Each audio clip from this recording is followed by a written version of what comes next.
We walk the talk, not only talk the talk. Is amendment to the constitutions on limiting presidential terms and also strengthening democratic institutions. So that's demand number 2. Number 3 is eliminations of the dual functions of ABRI. Number 3, that's 3. Number 4 is autonomy, regional autonomy, wider regional autonomy. Number 5 is eradications of corruption, collusion, and nepotisms, KKN. That was very famous then. And number 6 is establishing equality before the law, or supremacy of rule of law. So those are 6 agenda. And if you look at the 6 agenda, the highest achievement on that was agenda number 4, regional autonomy. We are seeing a massive transformations of not only decentralization, but devolutions. So extensive devolutions in Indonesia that have empowered regional government to be more effective. The challenge is this, and if I may say, as someone who also served in local governments in Jakarta, the challenge is empowering the civil society, the local political institutions to be more active in a democratic process at the local level. When you're serving in Jakarta, then it's there. The civil society activism is there because the national level and the Jakarta level is something that you cannot separate between the two. So being governor in Jakarta, immediately you are part of the national engagement in politics and social issues. But in the regions far away from the capital city, we have been seeing trends of non-democratic tendency of leadership at the local levels. And we have been seeing trends of emergence of dynasties, families that control political institutions. The father become a mayor, and then later on the wife, and then not long after that the nephew. Not long after that, it's emerging, and we are seeing this trend in Indonesia now. So if I may look at those 6 issues. One of the most challenging for us is rule of law. And if Indonesia is divided into 3 major areas that needs to work together and operate in a sync way.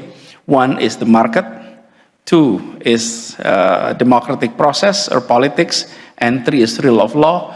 The first 2 we're doing good, generally speaking, but the rule of law, we're still behind. And I think this is one of the biggest agenda that needs to be addressed in a serious way in the coming years. And then with regards to collusion and nepotism, that's the same thing. So that's those 6 issues, if I may comment, where the agenda of the reform 25 years ago and where we are today. Now, with regard to, if I may also comment on some of this electoral behavior, I think we are adding to what Ibu Yeni said earlier. What we are seeing is mixed messages. On the one hand, you're seeing a survey result that shows where people vote based on policy preference. On the one hand, we're seeing that. On the other hand, we are seeing also vote based on identities, based on cultural and emotional reasons. And I think we are seeing that mixed message. Bu Yeni explained earlier on the graph where characteristic of leadership that matters to the electorates, especially the young people. But on the other hand, we are seeing voting behaviors of the electorates in the elections where they vote based on identity lines. So we are seeing that mixed messages. But what I'd like to underline here, the fact that we are living in a society where community matters. Community matters a lot. And the smallest unit of that community is family. So, in my observations, if you are in a family where you have a leniency toward one political party, most likely the Gen Z in that family, the millennials in that family, would be voting along that line. Family influence behavior, electoral behavior within the family. And in the community, the same thing. In the kampung, in the village, when the leadership in the kampung have that tendency, it tends to influence. There are exceptions of families in that community that vote independently from the rest of the community. You see that cases. But generally speaking, collectively, they're voting in the same direction, collectively. And this is rather different perhaps compared to the West, in which individual behavior is accepted more or higher in a way compared to collective behavior. So I'm seeing that in the case of Indonesia. And if I may also add a little bit on that democracy, I experienced serving Jakarta 5 years. Maintaining quality of democracy requires you to reach every single groups within your, in my case, Jakarta, in my territory. Jakarta experienced the highest democracy index consistently in the past 5 years, far above other provinces.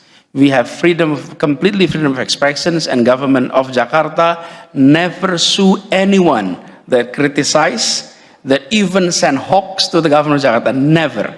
We are allowing complete freedom of expressions.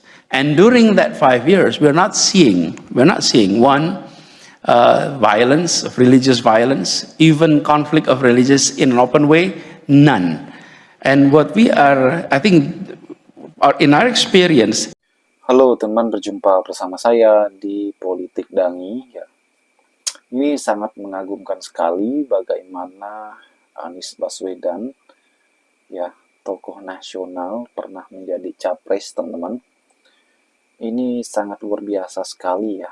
Beliau betul-betul sangat jenius, cerdas. Kali ini bagaimana beliau mempunyai kesempatan berdiskusi ya dengan bahasa Inggris, teman-teman. Dan terlihat sekali Anies sangat familiar, Anies sangat menguasai berbahasa Inggris, dan ini betul-betul Anies, inilah kualitas Anies Baswedan, teman-teman. Dan kalau kita melihat ya bagaimana Anies Baswedan ini betul-betul tokoh yang sangat cerdas, sangat pintar, jenius, teman-teman. Jadi tidak salah kalau harapan masyarakat adalah Anies ini menjadi pejabat ya, paling tidak menteri, ataupun jauh lebih besar yaitu presiden. Anies itu pernah menjadi menteri di eranya Jokowi, teman-teman, menteri pendidikan. Ya, pada saat itu 2014 Anies adalah tim Jokowi, juru bicara kampanye Jokowi, teman-teman. Dan 1 tahun lebih ya menjadi menteri, akhirnya diganti oleh Jokowi, sehingga Anies kemudian keluar dari kabinet. Bahkan yang luar biasanya bahwa Anies Baswedan itu tidak pernah menanyakan alasan beliau menjadi seorang kenapa dipecat ya kan. Anies selalu berpikir bahwa itu adalah hak prerogatifnya presiden.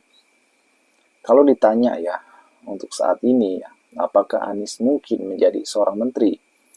Ya mungkin saja, teman-teman ya. Kalau Pak Prabowo ingin Anies menjadi atau membantunya ya, dalam kabinet.